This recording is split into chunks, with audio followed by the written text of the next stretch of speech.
1 minute.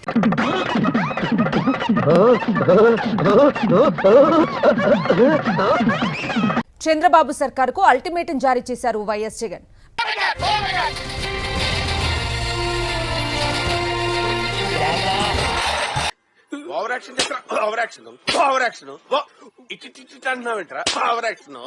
అత్యంత దారుణమైన పరిస్థితులు రాష్ట్రంలో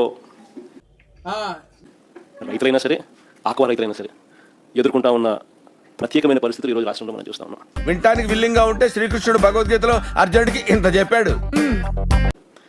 ఎప్పుడు ఎవరు చెయ్యని విధంగా ఆలోచనలు చేశాం కాబట్టి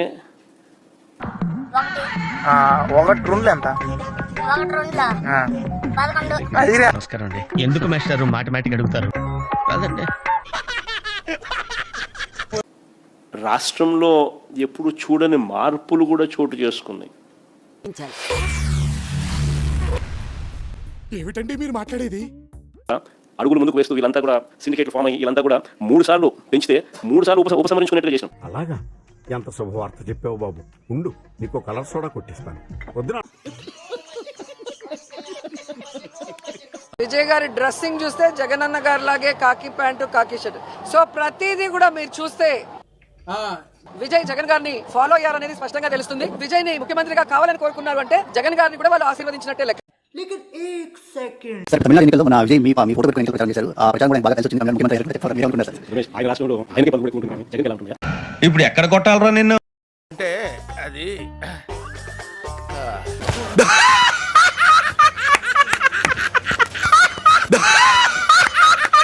జగన్ గురించి వదిలేయండి. ఆయన అధికారంలో లేడు, అధికారంలో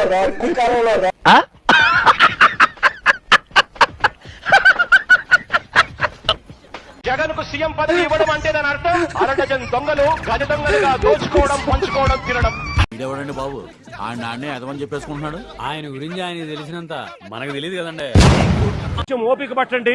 దేవుడి దయతో మన ప్రభుత్వం వచ్చిన వెంటనే 1 నెల తిరక్క మునిపి ₹1 కోటి రాష్ట్ర ప్రభుత్వం తరఫు నుంచి వీళ్ళకి ఇచ్చి ఆదుకుంటామని చెప్పి ఖచ్చితంగా చెప్తా ఉన్నాం. ఎక్కడో కొడుతుంది సీనా. అబే కొట్టే సోయుండి మాట్లాడుతున్నావా లేదంటే సోయి లేకుండా మాట్లాడుతున్నావా? ₹1 మన ప్రభుత్వం వచ్చిన తర్వాత ఇచ్చానంటున్నావే. ఏమి ఇప్పుడు ఏమి మీ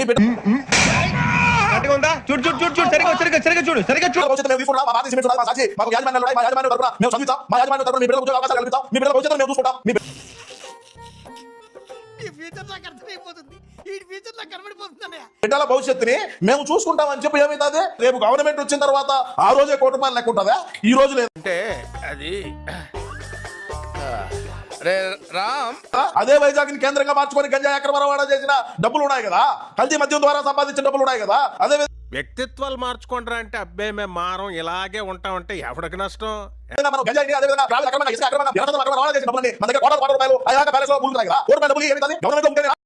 దరిద్రం నెత్తి మీద డిస్కౌంట్ అంటే నా మాట నువ్వు ఎందుకు వింటావురా?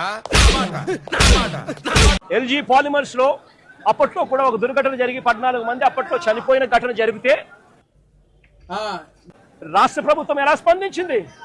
వెంటనే ముఖ్యమంత్రి ఇక్కడికి వచ్చి, అంటే జగన్ ఇక్కడికి వచ్చి చెప్పేటివన్నీ శ్రీరంగ నీతులు, చేసేటివన్నీ దొమ్మల గుడిసె